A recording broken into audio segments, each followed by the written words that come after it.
ತೋರಿದ ಮಮಕಾರವು ತನ್ನ ಶಿರದಲ್ಲಿ ಸಂಸ್ಕೃತಿಯಲ್ಲಿ ಹೊತ್ತುಕೊಂಡು ಮೆರೆದ ಪುಣ್ಯದಂತ ಭೂಮಿ ಇದು.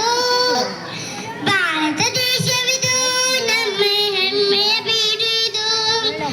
ಭಾರತ ಮಾತೆಯನ್ನು ಪೂಜಿಸ ಭವ್ಯದ ನಾಡಿದು. ಶಾಂತಿ ಮಂತ್ರ ಹೇಳಿದಂತ ಪರಮ ಪೂಜ್ಯ ಗಾಂಧಿಯವರು ಹೋರಾಟ ಮಾಡಿ ಮಡಿದ ಸುಭಾಷ್ ಚಂದ್ರ ಬೋಸ್ ರವರು ಯೌವನ ಕಾಲದಲ್ಲಿ ದೇಶಕ್ಕೆ ಪ್ರಾಣವ ನೀಡಿರುವ ಭಗತ್ ಸಿಂಗ್ ಅವರ ತ್ಯಾಗವ ಎಂದಿಗೂ ಸ್ಮರಿಸಿರುವ ಬಂಧನದಲ್ಲಿ ಸಿಲುಕಿರುವ ಭಾರತ ದೇಶವನ್ನು ಮುಕ್ತಿಯಗೊಳಿಸಲು ಮಡಿದಿರುವ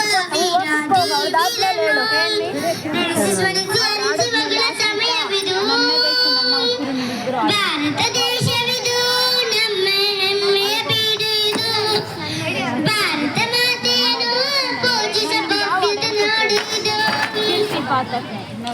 ಬಡವ ಬಂಧು ದೀನ ದಲಿತ ಎಲ್ಲರನ್ನು ಒಂದುಗೂಡಿಸಿ ಜಾತಿ ಭೇದ ಭಾವ ಬಿಡದ ಐಕ್ಯತೆಯ ಗೀತೆ ನುಡಿಸಿ ಶ್ರಾವಣ ಮಾಸದಲ್ಲಿ ಸ್ವಾತಂತ್ರ್ಯದ ಸಂಭ್ರಮವ ಪ್ರತಿಯೊಬ್ಬರ ಬಾಳಿನಲ್ಲಿ ಉಣಬಡಿಸಿದ ಈ ದಿನವ ಎಲ್ಲರ ಜೊತೆಯಲ್ಲಿ ನಡೆಯುತ್ತಿದೆ ಅದುವೇ ನಮ್ಮ ಬಲವು. ಭಾರತ ದೇಶದ ಬಾವುಟಕ್ಕೆ ಎಂದೆಂದು ಇರಲಿ ಗೆಲುವು.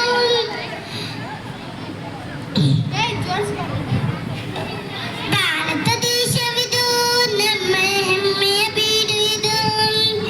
ಭಾರತ ಮಾತೆಯನ್ನು ಪೂಜಿಸ ಭವ್ಯದ ನಾಡು ಇದು. ಈ ನನ್ನ ದೇಶವು ಪ್ರೀತಿಯ ಪ್ರತಿರೂಪವು. ಶರಣಾಗಿ ಬಂದರೆ ತೋರಿದ ಮಮಕಾರವು